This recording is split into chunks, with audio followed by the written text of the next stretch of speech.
Shalom, tudo bem? Eu sou a pastora Isa Pamplona, da Missão Apostólica Kadosh. Caminho com você em 1 Samuel, e o capítulo é 14. Ora, sucedeu que num dia, Jonatas, o filho de Saul, disse ao jovem que carregava a sua armadura: Vem e atravessemos até a guarnição dos filisteus, que está no outro lado. Porém, ele não contou nada ao seu pai. E Saul esperou na parte externa de Gibeá, debaixo de uma romanceira que está em Migron, e o povo que estava com ele era cerca de 600 homens. E Aias, filho de Aitube, o irmão de Icabô, o filho de Finéias, o filho de Eli, o sacerdote do Senhor em Siló, que vestia um éfode. E o povo não sabia que Jonatas havia partido. E entre as passagens pelas quais Jonatas procurava atravessar em direção à guarnição dos filisteus, havia uma rocha pontiaguda em um lado e uma rocha pontiaguda no outro lado, e o nome de uma era Bozés e o nome da outra era Sené. A testeira de uma estava situada em direção ao norte, defronte a Micmas, e a outra em direção ao sul, defronte a Gibeá. E Jonatas disse ao jovem que carregava a sua armadura: Vem e atravessemos até a guarnição desses incircuncisos. Pode ser que o Senhor opere por nós, pois não há impedimento para o Senhor salvar por meio de muitos ou por meio de poucos. E o escudeiro disse: Faze tudo o que está no teu coração. Volve-te e eis que estou contigo de acordo com o teu coração. Então Jonatas disse: Eis que atravessaremos até estes homens e nos revelaremos a eles. Se nos disserem: Espera aí, até que venhamos a vós, então ficaremos em nosso lugar e não subiremos a ele.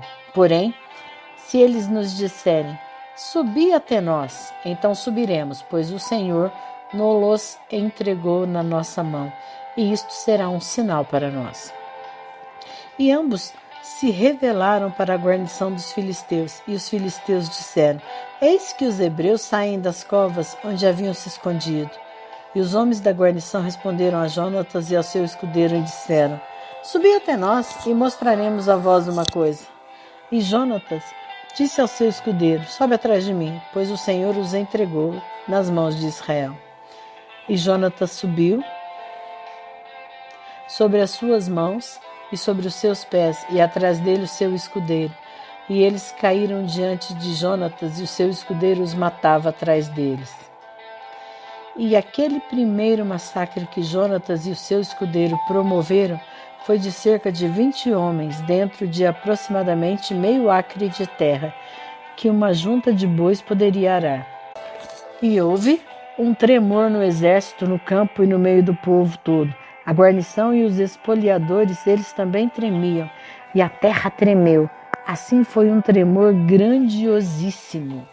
E os atalaias de Saul, em Gibeá de Benjamim, observaram, e eis que a multidão se dissolveu, e eles prosseguiram derrubando uns aos outros. Então disse Saul ao povo que estava com ele: Contai agora, e vede quem deserdou de nós. E quantos eles acabaram a contagem, eis que Jonatas e o seu escudeiro não estavam lá. E Saul disse a Aias: Traz aqui a arca de Deus, pois a arca de Deus estava naqueles dias com os filhos de Israel. E sucedeu que, enquanto Saul falava com o sacerdote, o barulho que havia nos exércitos dos filisteus prosseguiu e aumentou. E Saul disse ao sacerdote: Retira a tua mão.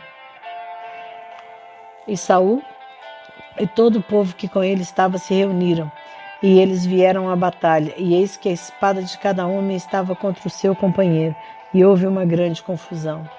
Ademais, os hebreus que estavam com os filisteus antes daquele momento, os quais subiram com eles no acampamento, desde os campos ao redor, retornaram para estar com os israelitas que estavam com Saul e Jonatas. De modo semelhante, todos os homens de Israel, os quais haviam se escondido no monte Efraim, quando ouviram que os filisteus fugiram, até eles também os perseguiram com afinco na batalha. Assim o Senhor salvou Israel naquele dia, e a batalha atravessou até Bet-Aven. E os homens de Israel ficaram angustiados naquele dia, pois Saul havia conjurado o povo, dizendo: Maldito seja o homem que comer qualquer alimento até a tarde, para que eu possa ser vingado dos meus inimigos. Assim ninguém do povo comeu qualquer alimento. E todos aqueles da terra chegaram a um bosque, e no chão havia mel. E quando o povo chegou ao bosque, eis que o mel pingava, mas nenhum homem levou a sua mão à boca, pois o povo temia o juramento. Jonatas, porém, não ouviu quando seu pai impôs sobre o povo o juramento. Por isso estendeu a ponta da vara que estava na sua mão e enfiou um favo de mel e levou a sua mão à boca, e os seus olhos foram aclarados. Então respondeu um do povo e disse: O teu pai impôs severamente ao povo um juramento, dizendo: Maldito seja o homem que comer qualquer alimento neste dia. E o povo ficou debilitado. Então disse Jonatas: Meu pai perturbou a terra. Vê, rogo-te, com os meus olhos foram alumiados, porque provei um pouco deste mel. Quanto mais, se o povo quiçá tivesse comido hoje livremente dos despojos dos seus inimigos, os quais encontraram, pois não teria havido um massacre muito maior entre os filisteus? E eles feriram os filisteus naquele dia, desde Micmas até Aijalon, e o povo estava muito debilitado. E o povo voou sobre o despojo e tomou as ovelhas e os bois e os mataram no chão, e o povo os comeu com o sangue. Então eles disseram a Saul: Eis que o povo peca contra o Senhor ao comer com o sangue. E ele disse: Vós tendes transgredido, rolai uma pedra até mim neste dia. E Saul disse: Dispersai-vos no meio do povo e dizei a eles: Trazei-me aqui cada homem o seu boi e cada homem a sua ovelha, e matai-os aqui e comei, e não pequeis contra o Senhor ao comer com sangue. E todo o povo trouxe cada homem o seu boi consigo naquela noite, e ali os mataram. E Saul edificou um altar para o Senhor, e este foi o primeiro altar que ele edificou ao Senhor. E Saul disse: Desçamos atrás dos filisteus à noite, e os expoliemos até a luz matinal, e não deixemos deles um só homem. E eles disseram: Faze tudo o que te parecer bem.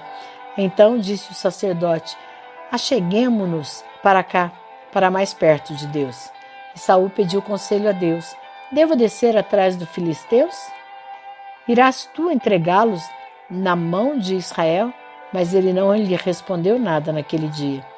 E Saul disse: Achegai-vos aqui perto, todos os chefes do povo, e saibais e vede no que foi este pecado nesse dia. Pois como vive o Senhor, que salva Israel, mesmo que esteja com Jonatas, meu filho, ele certamente morrerá.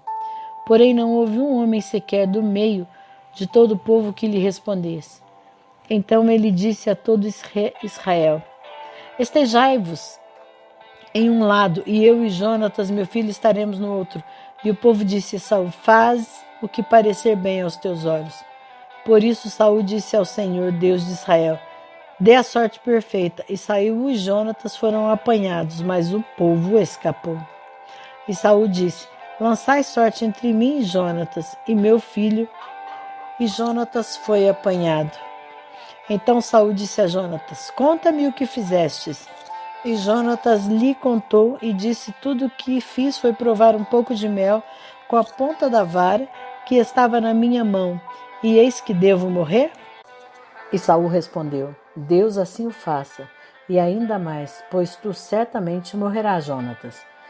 E o povo disse a Saul: Morrerá Jonatas, o que trouxe essa grande salvação em Israel? Deus nos livre, como vive o Senhor, nenhum cabelo da cabeça dele cairá ao chão, pois ele trabalhou com Deus neste dia. Assim o povo resgatou Jonatas para que não morresse. Então Saul subiu da perseguição aos filisteus, e os filisteus foram para o seu lugar próprio. Assim Saul assumiu o reinado de Israel e lutou contra todos os seus inimigos e de todos os lados, contra Moabe, contra os filhos de Amon, e contra Edom, e contra os reis de Zobá, e contra os filisteus, e para onde quer que ele voltasse, ele os atormentava. E ele reuniu um exército e feriu os amalequitas e livrou Israel das mãos daqueles que os espoliavam. Ora, os filhos de Saul eram Jonatas e Isvi e Malquizua. Os nomes de suas duas filhas eram estes: o nome da primogênita Merabe e o nome da mais nova Mical.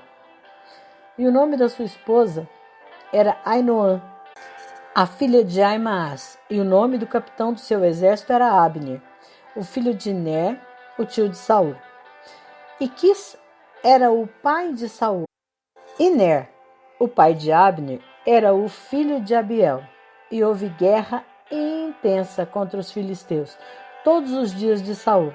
Quando Saul via qualquer homem forte ou qualquer homem valente, ele o tomava para si.